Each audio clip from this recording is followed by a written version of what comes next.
What is up, you guys? Toasting Coffee here, and welcome to another fan-made game. That's Helltaker, a fan game that's called Second Circle. Oh, it has another. Oh, look at those menus, those buttons to press. Config screen. Oh, what the hell? Can full screen it? Wow. And log. What's log? It's been a full month since you've escaped from hell, bringing you with such staunch RMO team. Okay, let's quick save. Didn't expect this to have such very good aesthetic. It has been a full month since you escaped from hell, bringing you with such a staunch harem of terrible demon women. Pandemonica, the sadistic workaholic with penchant for coffee. Wow, the characters look so different. Edis, demon of lust with personal space issues. Cerebrus, three excitable demons with adorably macabre goals. Molina, a staunch believer in the curative powers of alcohol and stratagems, constantly tormented by her sister. Oh, is this her sister? Zidrada, a demon with severe authority problems and daddy issues. Azazel, a self-proclaimed angel and even moonlighting amongst the demons to complete a research paper. Justice, an easygoing demon, just out to live life to the fullest. Judgment, protege of justice, high-strung warden of hell. And Lucifer, the queen of hell, with a soft spot for chocolate pancakes. Speaking of, and just like that, bon appetit. Taker, you really must clean out the refrigerator. Oh, look at that! The background looks so good. This exactly looks like my house from the original game. Look at it, there are flies everywhere. I'll do it later. You do better. First one's for you, as per our agreement. That's my name, Taker, not Helltaker. I can hardly wait to taste what you've cooked up this time. The Queen of Hell takes a dainty bite of the neatly rolled up pancake. Incredible! I'll admit I've never thought of mixing marmalade and chocolate, but it's just so... Glad it's a hit. I'll write down the recipe so we can enjoy it again sometime. You know, I'm surprised. Me too, I'm surprised about the game. They put so much effort in making so many contents to bring more stuff about Helltaker. You, us, and us. You know, I kind of assumed you'd be a lot more forward with the whole harem thing. What do you mean? We've been all living under the same roof for over a month now, yet not a single sin orgy has occurred. With the other girls are getting impatient, you know. You might want to take some time out of your day to try and make yourself a part of theirs. If you're interested in keeping this whole show running, that is. Like a date or something? Or something. Unipa!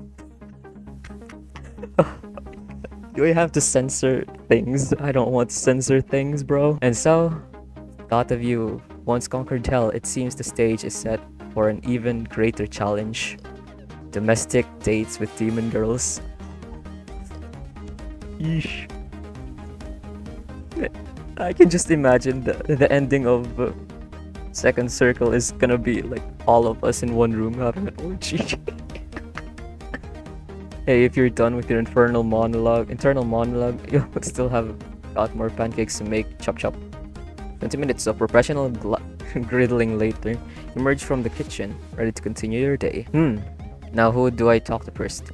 Okay, this scene, this background reminds me of anime, like typical anime corridors. Select your character. Hey, I don't know that. 7:36 p.m. Monica, Audius, Hubris, Lena, Radira, Azazel, Justice. Oh, where's Beelzebub? I thought I got her out of the abyss. Isn't she gonna be the last character? Let's go with Pandemonica. Go with Pandemonica first. Let me quickly save. One morning, you're talking to the kitchen to prepare Pandemonica's coffee, only to find that the demon in the question is already up and standing by the coffee maker. As the little machine sputters and spits, the bleary-eyed demon looks over at you. You can tell from her droopy gaze that she has barely registered your presence.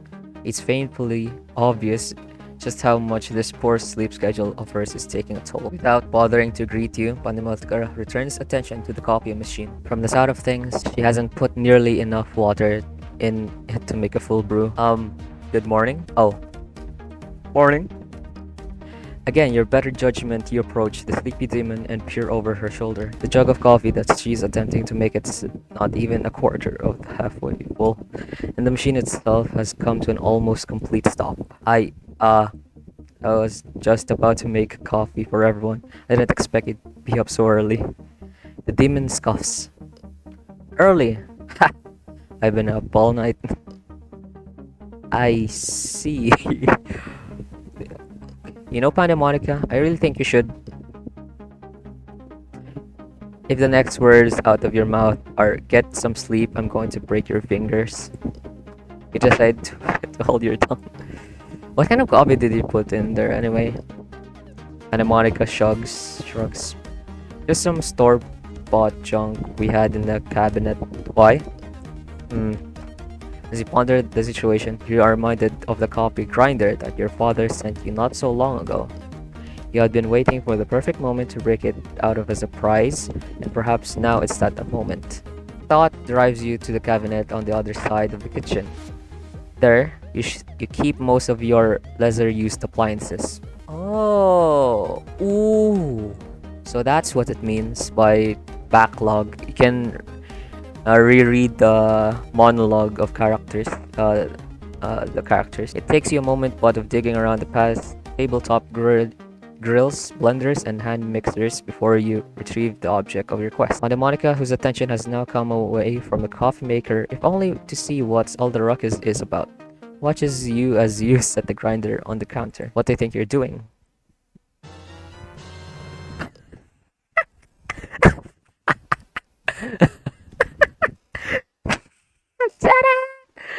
And just what is in the devil's that?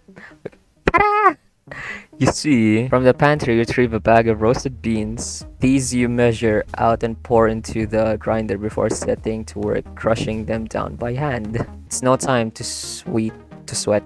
Sweet, deep aroma of freshly ground coffee fills the air. Whatever you're going to do, don't stop, because it smells outstanding. After a moment, you finish up grinding the beans. Turn your attention to the coffee maker itself. You dump the old grounds into the trash and wash the jug out in the sink. With a fresh filter installed, you empty the fruits of your labor into the machine, and by using the appropriate amount of water this time, start up a fresh brew. First, it seems like Monica is really gouge your eyes out for tossing her coffee. But as soon as the rich liquid begins to flow, her rage subsides. She approaches the counter and watches for a moment as the jug slowly fills with coffee. What did you do? It reminds me of the coffee shop on the corner. Ah yes, that's it. When I was a kid, my dad would grind his own coffee. One of my fondest memories from then is how I'd get to wake up to smell filling the house every morning. So the other day I decided to pick up a bag of beans from that place on the corner. I know how much you like their coffee, so I thought I'd bring them to you. Fortunately, I didn't know exactly which flavor you like, but I just got you the basic stuff. I hope you enjoy it. Oh, she blushes. That was unnecessary of you to do. But I do appreciate it. I'm glad to hear that. If you'd like, we can go there together sometime and you can show me some of your favorite flavors. I'm sure it would be nice to have those around the house. Yes, that would be nice. Very well, I will take you up on that offer. It's date then. First date! Guys, first date! That afternoon, you and Monica decided to skip dinner in favor of your date, much to the chagrin of Lucifer. Chagrin of Lucifer, who complained loudly that no one ever sticks around when it's her turn to cook dinner. Knowing better than to argue, you grab your coats and smile and nod your way out of the door. Keys in hand, you ponder in the distance at the coffee shop. It isn't far, so walking is certainly not out of the question. Okay. Hey, Pandemorka.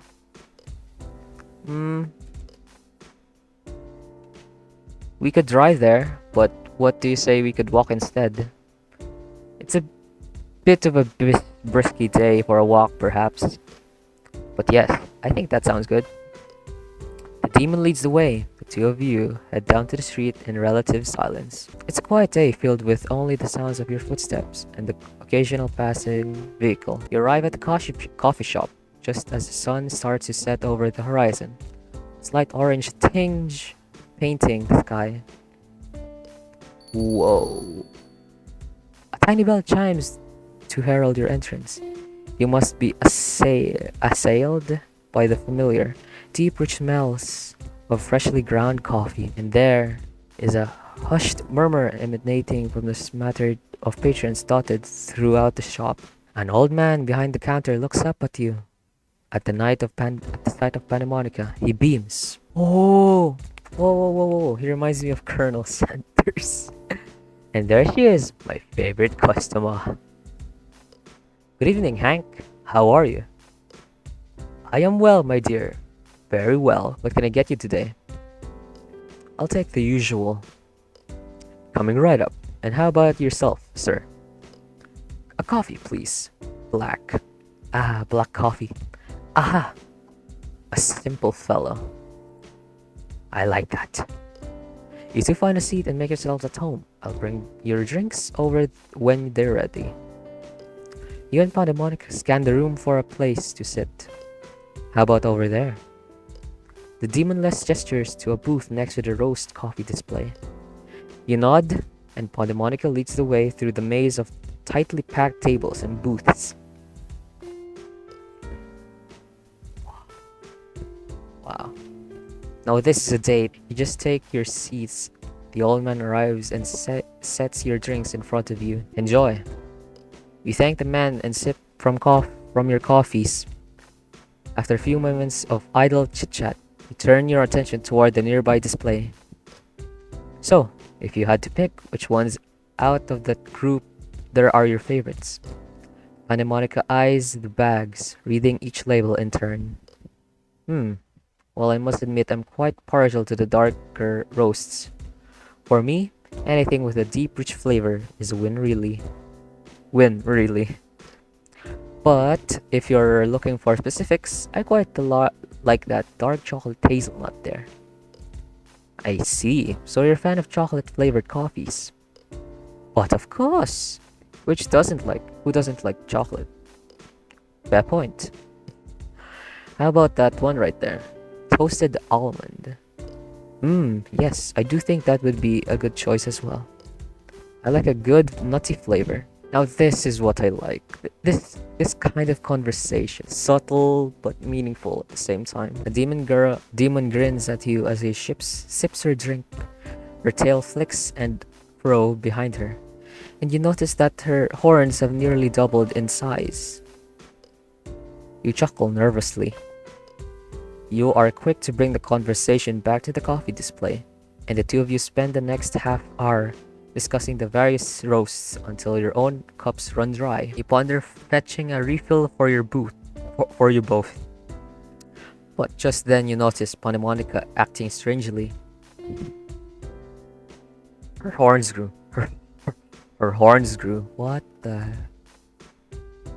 Though imperceivable at first, you can clearly see that demon is wincing, much in the same way one might if they've heard a loud noise.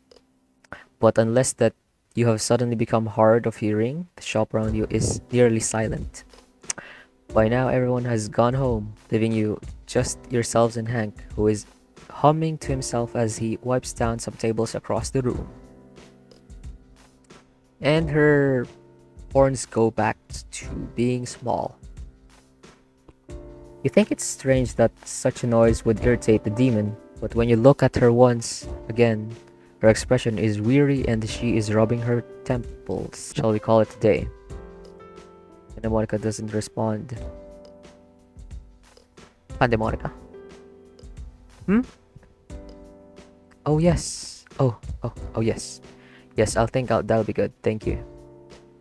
You gather up your things and don your jackets. On your way out of the door, you grab a few bags of the coffee and pay for them at the counter. Thank you for coming. I hope to see you both again soon. You depart with several bags of various roasted coffee dangling from your arm. For the entire walk back, neither of you say a word. Monica looks as miserable as and exhausted as ever, which leaves you wondering if she even enjoyed herself tonight. I think she did. But as you arrive at the front door, the demon stops and tugs on your sleeve. Hey. Hey. I feel I must thank you again for today. What you did this morning was very kind, and this evening I get to enjoy a bit of peace and quiet, which is a rare occurrence. Hope we can do something like this again sometime. Maybe I really needed it, and I'm sorry for the way I acted at the end there. You start to question Panamarca about her strange behavior, but before you can even tell from the words, she hurries off to into the house. Though you attempt to follow, all you manage to catch is the glimpse of her disappearing into her room, and the door shutting neatly behind her. You are left wondering what you should do next. What? That's it? Whoa. Okay, let's go to a different character now. Should really evenly spread our love. Let's go with this now. One morning you are walking through the house with a tray full of pancakes to rouse everyone for breakfast. On your way, you run into Melodius in the upstairs hallway. Good morning, Taker. Good morning, Melodius. Pancakes? Yes, please. I'm starving. Help yourself. By the way, have you seen Lucifer? I believe she's still in bed. Figures. Anyhow, enjoy your breakfast. Thank you. As the demons turn to leave you, set your sights on Lucifer's bedroom. You feel a crinkle in your back pocket. The sensation reminds you of something that you had been meaning to ask. Actually, before you go, I had something I wanted to ask you. Yes? With one arm balancing the tray, you dig around in your back pocket and come up with a small envelope. You hand it to Modius. The demon lets look it over carefully. What is this? Open it. With her finger, Modius splits it open. At the top of the envelope, it pulls out 2 slips of paper. What? And these are vouchers for a trip to the spa. I won a contest some time ago, and those just came in the mail the other day. Spa trip sounds lovely. Would you like to go with me? Then, I've got 2 vouchers there. After I say this, the demon cheeks redden so suddenly, so vibrantly, that her complexion soon resembles that of a ripe tomato. You want me to go with you? Oh my. Is that alright? No. I mean, yes. I mean, what does this spa trip entail exactly? Or anything you want, really. Let's see. They've got massages, manicures, pedicures on axis, acupuncture. Well, I just don't know what to say. If you aren't interested in going, I completely understand. Yes. Wait, no, I don't want to go. I do. It's so. Yeah, yes, Taker. I do love to go to the spa with you. Though uncertain, even demons trembling, you think that she accepted your date. Alright then. Sounds good. How about we leave after breakfast? Still blushing? Modius nods furiously. Very well. I'll see you then. As you turn to go, demon scampers off down the stairs. Tickets in hand while you proceed with your morning rounds. Sometime later, after you successfully delivered pancakes to everyone in the house, you and Modius hop in the car of your afternoon at the spa. For your afternoon at the spa. Ooh, Japanese themed like. After a short drive, you arrive in front of an extravagant building that has been stylized to look like Japanese bathhouse. Ooh. Like that. You park the car and turn to see Modius looking up at the building with a frown. Then, as you turn off the engine, you are privy to the sound of her drumming her fingers on her knees. You've never seen the demon look so out of the sorts. You watch her fidget in her seat for a while longer before thinking it's best to say something. Modius? Modius doesn't reply at first. Modius? Oh, um... Oh, sorry. Got a little lost in thought there. Is everything alright? Again, the demonless doesn't seem to hear you. Modius? What's that? Sorry, did you say something? I was asking you if you're feeling alright. Me? Oh, yes. Yes, I'm fine. Ready to head inside? Not quite. You seem a bit... Before you can finish your thought, you hear the car door shut and look up to see Modius looking listlessly towards the spa. With a sigh, you get out of the car and follow the demon. Unconvinced that everything is fine, you nevertheless decide to leave the conversation for later. It doesn't seem that you're going to get a straight answer out of her just yet anyway. For now, all you can do is to keep an eye on her, just in case. Wow. Such music, wow. The developers really put the mood up in this game. Wow.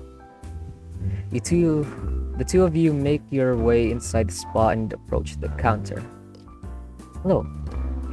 We'd like to renew these vouchers.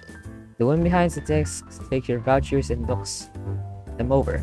Congratulations, Mr. Taker. Taker. Now, before redeeming these vouchers, we do offer a brief tour of our facilities if you'd like. We turn to Modius to see if she would like to say in the matter, but the demon still seems uneasy. Maybe the tour will help her relax. A tour would be lovely. Thank you. Excellent. Now, if you'll just follow me, you and Modius trail behind the woman as she guides you down the hallways, briefly describing each facility as you pass. From acupuncture to massages and heated baths to saunas, it seems that the spa has everything you could ask for.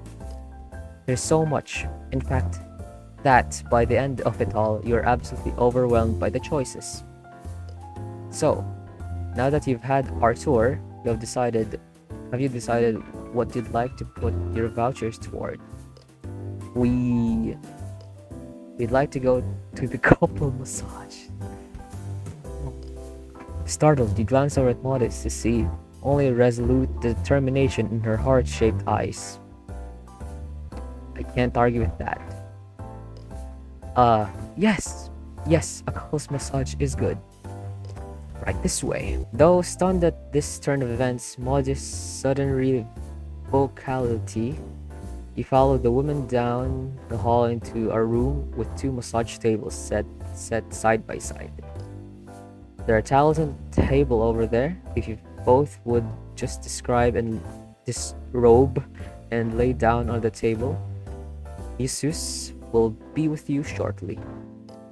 The woman disappears, and you look over at Modius, expecting to see her nervously staring back at you. What you are met with instead is the sight of her standing stark naked before you, having undressed completely in the few short moments since the spa worker left the room.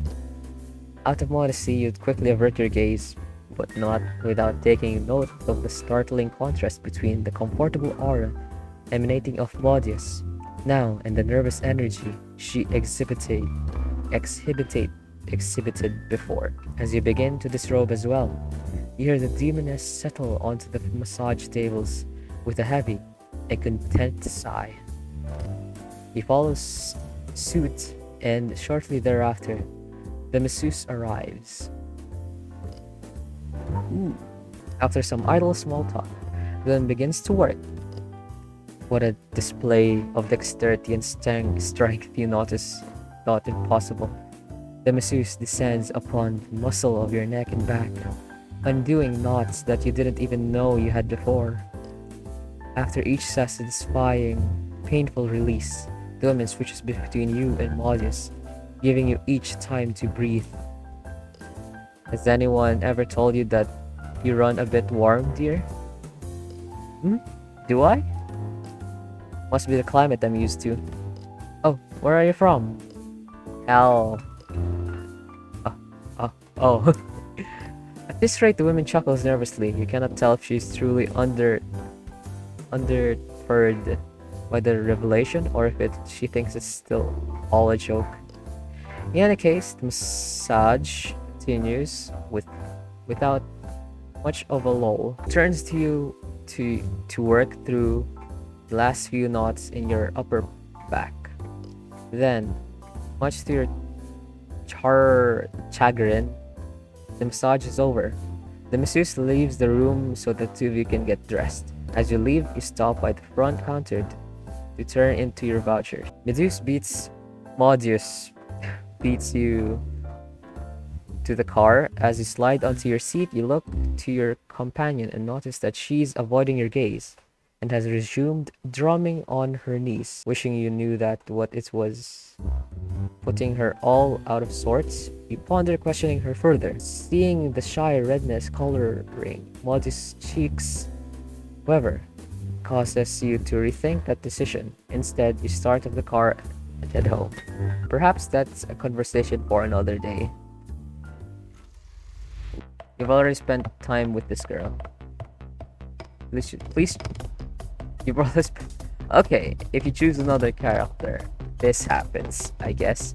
I guess you have to like, what's it called? Do this character, then do this character, like all of them. That's good for the start of the episode. I didn't expect this kind of dating simulator. Though, it's just like the very, it's just like with Beelzebub, but there's 9 of her now. The art style is very good, very good. The background so makes you really involved in the situation that you're in from the dialogue, and the music is really good. And also they just put in some Helltaker music in there, but it still feels like we're playing Helltaker, but another version of it. You know. Thank you guys so much for watching, and look forward to next episode because we're gonna meet up with this Cerberus and Melina. So yeah, thank you guys so much for watching, and hope you guys stay toasty, everybody. Peace.